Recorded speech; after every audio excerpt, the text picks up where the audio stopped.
Bismillahirrahmanirrahim. Assalamualaikum warahmatullahi wabarakatuh. Waalaikumsalam warahmatullahi wabarakatuh. Pemirsa podcast Syariah dan Hukum WN Sunan Gunung Jati Bandung. Berjumpa kembali dalam acara kajian syariah Syiar Ramadan Iman Agama dan Hukum. Alhamdulillahilladzi arsala, puji serta syukur kita panjatkan ke hadirat Allah Subhanahu wa taala. Pada hari ini kita bertemu kembali dalam kajian syariah Fakultas Syariah dan Hukum dengan judul Menakar Kualitas Saum dengan Iman dan Ihtisab. Telah hadir bersama kita yang terhormat Ibu Dr. Hajah Neni Nuraini, MAG. Selamat sore, Bu. Assalamualaikum. Assalamualaikum warahmatullahi wabarakatuh. Beliau ini adalah dosen Fakultas Syariah dan dengan kekhususan di bidang ilmu tauhid dan usul fikih. Bagaimana, Bu, puasa hari ini? Alhamdulillah menyenangkan. Menyenangkan, tetap semangat ya, Bu. Nah, tadi terkait dengan judul kita hari ini ya, mengenai kualitas saum dengan iman dan ihtisab. Mungkin Ibu bisa menjelaskan kira-kira apa sih yang dimaksud dengan iman dan ihtisab itu kaitan dengan puasa. Ya, baik, terima kasih Bu Dr. Ine. Bismillah, Assalamualaikum warahmatullahi wabarakatuh. Rabbi shrah li sadri wa yassir li amri wahlul 'uqdatam min lisani yafqahu qawli. Amma ba'd.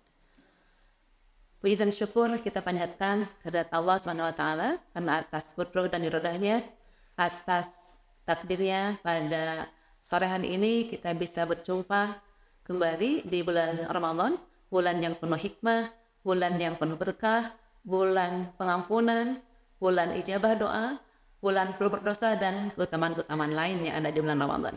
Ini sebuah anugerah yang luar biasa. Nah, dalam kesempatan ini saya akan membawakan kultum dengan mengambil tema menakar kualitas saum dengan iman dan ihtisab. Hal ini didasarkan kepada sebuah hadis yang berbunyi, Man shoma Ramadan imanan wa ihtisaban ghufira lahu ma taqaddama min dzambi. Barang siapa yang saum di bulan Ramadan didasari dengan iman dan ihtisab, maka dosa-dosanya akan diampuni oleh Allah Subhanahu wa taala. Hadis riwayat Al-Bukhari.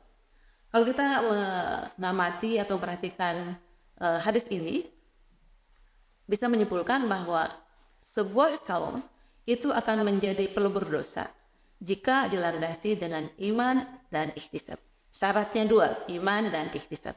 Demikian Bu Ina. Ibu bisa menjelaskan lebih lanjut kira-kira apa itu yang dimaksud dengan iman dan ihtisab?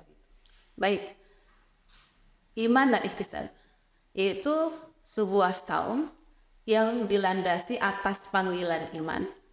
Saum yang dilakukan atas dasar kesadaran melaksanakan kewajiban, bukan karena terbawa tradisi guyub ikut-ikutan orang lain, tapi betul-betul dilaksanakan atas dasar melaksanakan kewajiban sebagai seorang mukmin. Itu iman, ya. Nah, kemudian jika kita kaitkan dengan sebuah ayat tentang iman ini, akan lebih tergambar betapa yang namanya iman tuh memiliki urgensi yang luar biasa. Biasanya kita kaitkan dengan surat An-Nahl ayat 97. Allah berfirman, A'udzubillahi minasyaitonir rajim. Bismillahirrahmanirrahim. Man 'amila shalihan min dzakarin aw unsa wa huwa mu'min falanuhyiyannahu hayatan thayyibah wa lanajziyannahum ajrahum bi ahsani ma kanu ya'malun. Kata Allah, barang siapa yang beramal soleh, baik laki-laki maupun perempuan, dilandasi dengan iman, wahwa mukmin, maka Allah akan beri dia hayatan thayyibah, kehidupan yang baik, dan Allah akan balas mereka dengan pahala yang lebih baik dari apa yang mereka kerjakan. Nah, berdasarkan ayat ini jelas bahwa sebuah amal soleh yang dilakukan oleh mukmin, ya, kemudian dasarnya adalah iman, ini menjadi penentu kualitas amal di hadapan Allah. Jadi sekali lagi, sebuah amal soleh itu baru akan berkualitas di hadapan Allah kalau dilandasi dengan iman. Iman tadi itu. Nah, kemudian terkait dengan ihtisab. Ihtisab itu artinya adalah orang yang melakukan saum dengan semata-mata mengharap pahala dari Allah saja, tidak dari yang lain. Hanya karena Allah, lillahi ta'ala melaksanakan saum itu. Bukan karena ingin pujian, bukan karena ingin sanjungan, bukan karena ingin diberi predikat orang baik, orang soleh, orang alim, tapi semata-mata karena Allah. Itulah yang dimaksud dengan ihtisaban, atau dengan kata lain ikhlas, seperti itu. Nah, Terkait dengan ihtisab atau ikhlas ini juga bisa kita kaitkan dengan sebuah ayat Al-Quran di surat Al-Bayyinah ayat kelima. Allah berfirman, "Wa ma umiru illa liya'budullaha mukhlishina lahud-din." Tidaklah mereka diperintah kecuali untuk beribadah kepada Allah dengan ikhlas. Dengan ikhlas. Nah, jadi bisa kita simpulkan kembali bahwa sebuah amal itu akan bernilai di hadapan Allah. Selain dilandasi dengan iman, juga harus dilandasi dengan ikhlas. Demikian, Will. Jadi kira-kira ciri-ciri puasa yang dilandasi iman dan ihtisab itu kira-kira seperti apa? Seperti apa? Baik. Ya, tentu ada cirinya ya. Sebuah iman yang dilandasi dengan iman dan ihtisaban tadi, sebuah saum yang dilandasi dengan iman dan ihtisaban tadi. Ciri pertama adalah saum itu akan berkualitas dengan mampu menjaga perbuatan maksiat. Jadi menjauhi perbuatan maksiat. Maksiat yang mampu membatalkan pahala saum. Jadi kita juga harus memahami bahwa tidak hanya sebatas menahan lapar, menahan haus saja, tapi juga harus menahan diri dari perbuatan maksiat. Kenapa? Karena perbuatan maksiat itu bisa membatalkan pahala saum. Seperti yang dijelaskan dalam sebuah hadis, khamsun, ada 5 hal kata Rasul yang yufattirna shaim, yang bisa membatalkan pahala dari orang yang saum. Yang pertama adalah al-ghibah, membicarakan kejelekan orang lain yang nyata adanya orang itu ya. Itu. Dan ghibah itu tidak hanya sebatas dengan mulut saja sebenarnya kalau zaman sekarang. Mungkin bisa dengan jempol gitu ya. Mulut tidak bicara tapi jempol bicara di WA begitu, menjelekan orang lain itu juga ghibah.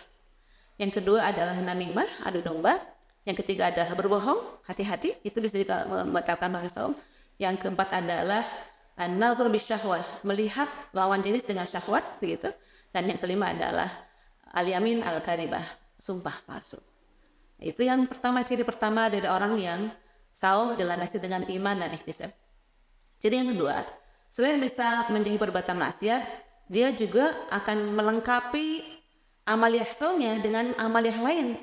Misalnya memperbanyak tilawah Al-Quran, kemudian sholat tarawihnya penuh, kemudian tahajud, sedekah, dan sebagainya.